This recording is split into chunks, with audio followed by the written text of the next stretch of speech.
You know the days that you come home after a long day of running errands or chauffeuring the kids back and forth to different events? The last thing you want to do when you get home is make dinner. Hey, if you're new here, I'm Kristen from A Mindful Mom, and just like you, I'm busy.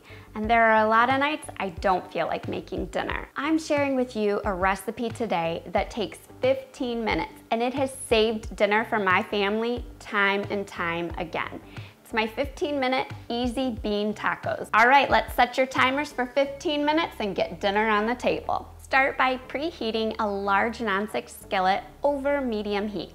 Add in just a tiny bit of olive oil. We're gonna let that olive oil heat while we chop up some onions and peppers. Today I'm just chopping up a half of a small onion and a little bit of red and yellow mini peppers.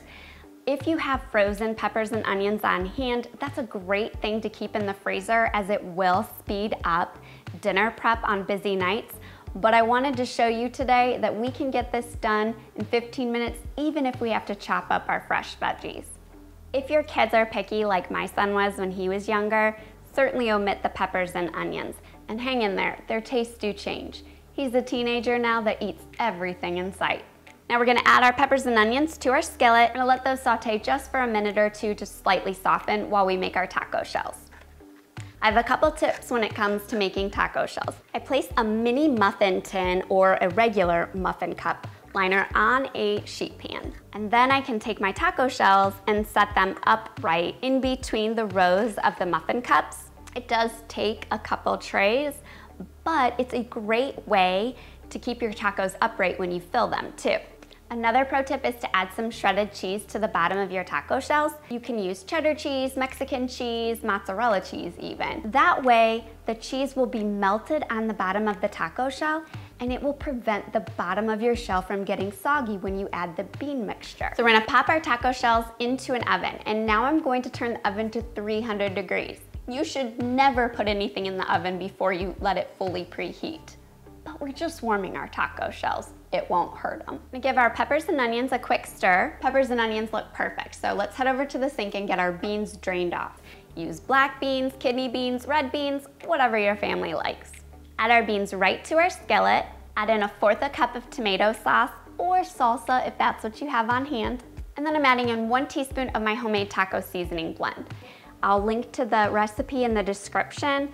However, you can just use a pinch of salt, a 1/2 teaspoon of garlic powder, and a 1/2 teaspoon of cumin if you don't have the homemade blend on hand. We're gonna let that simmer, and then we're gonna use this time to go ahead and chop up our toppings for our tacos. My family loves diced avocado and chopped tomatoes and shredded lettuce. And look at that, dinner's done. It's time to pull our taco shells out of the oven and turn off our bean mixture. One pro tip, if you happen to have a fresh lime on hand, add the lime zest to your bean mixture right before serving. Do not stress if you don't have a fresh lime on hand. Your tacos will still be delicious. Look at that, we still have a couple minutes left. So I'm gonna show you what I love to pair these tacos with, a homemade pina colada. I have a 20-ounce can of pineapple chunks. I'm gonna drain the juice right into my blender, and I'm gonna use these pineapple chunks to serve up on the side with dinner. I'm adding in 1 cup of orange juice and a 1/2 cup of canned coconut milk. If you don't have coconut milk on hand, just add in some extra orange juice. It'll still be delicious. I'm gonna add in a couple handfuls of frozen chunked bananas. If you have fresh bananas, just go ahead and add 2 whole fresh bananas and break them into chunks. And we're gonna blend away.